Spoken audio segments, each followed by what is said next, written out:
So there is something majorly wrong with the wheel horse right now. Whenever I put the engine under load and then going up a hill or something, this is what it does.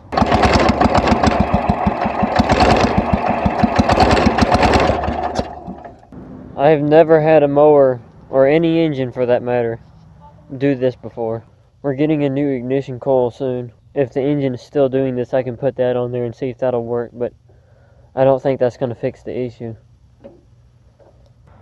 So I've been on the Wheel Horse forum. I came across one question that said that their engine was sputtering and misfiring when under load, which is exactly what this one is doing. One person said that you might want to check the gap, make sure they're set at 20 thousandths of an inch. So while I was taking the point and condenser wire off the ignition coil, I noticed that that's coming apart right there. That's part of the old condenser. I need to test that to make sure the condenser still works. Alright, so I just checked the gap on there, and I think it was just a hair too small. So I re-gapped it. Feeler gauge only has a little bit of resistance now. I don't know if this is going to fix the issue or not, but we're going to find out. Alright, here we go, guys. Moment of truth.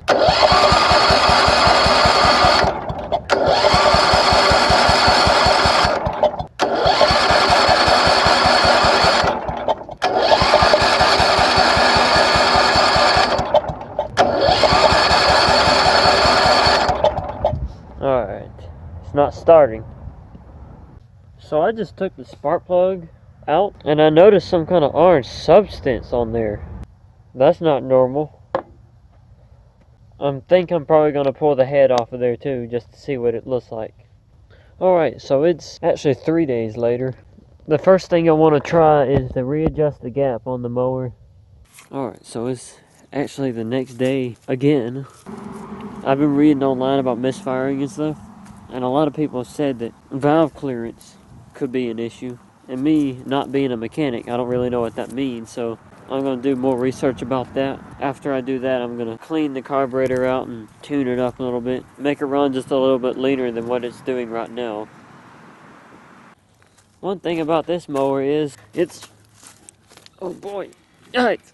Oh yeah, I had it in gear. It's one of the easiest ones to push. I can push it with one hand. So in order to check the valve clearance, there's this little section right here that you have to remove on the engine, and in order to do that you have to remove the carburetor and probably the fuel pump. Oh, I dread this. Alright, so as I was unscrewing this carburetor bolt, I noticed it loose, and I've heard that if there's a hairline crack right here somewhere that the engine would misfire. That could have been the possible cause, but we're still going to check the valve clearance. Alright, so I have access to the valves, so now I'm going to get my feeler gauge. The manual says 6 thousandths to 8 thousandths of an inch on the intake valve and 17 thousandths to 19 thousandths on the exhaust. This one's the intake valve. There's the intake right there. Alright, this is 8 thousandths of an inch. And there is some resistance. So, intake valve is within spec. Alright, this is 17 thousandths of an inch. These valves are within spec. So it's not a valve issue. Alright, I just checked the carburetor, and it looks good. Now look at this. That is a metal float ball. How cool is that? I've got the carburetor drained. I've got it tuned to run a little bit leaner. The valve clearance is good. I've got the fuel pump drained and everything. And I still haven't touched the gap yet. So let's see if the wheel horse will start now.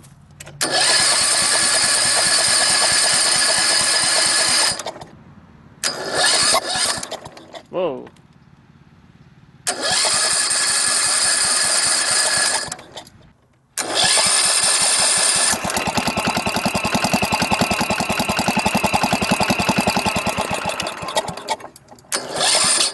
Whoa, see that? Alright, so I decreased the gap on the point. Let's see what happens.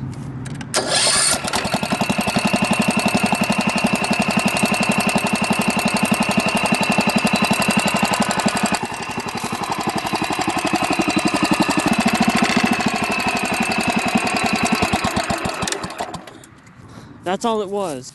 The gap was too wide on the points.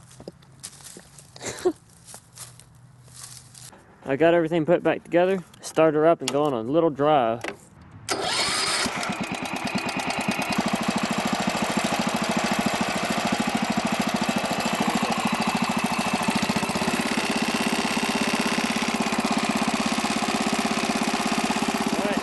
Test her out.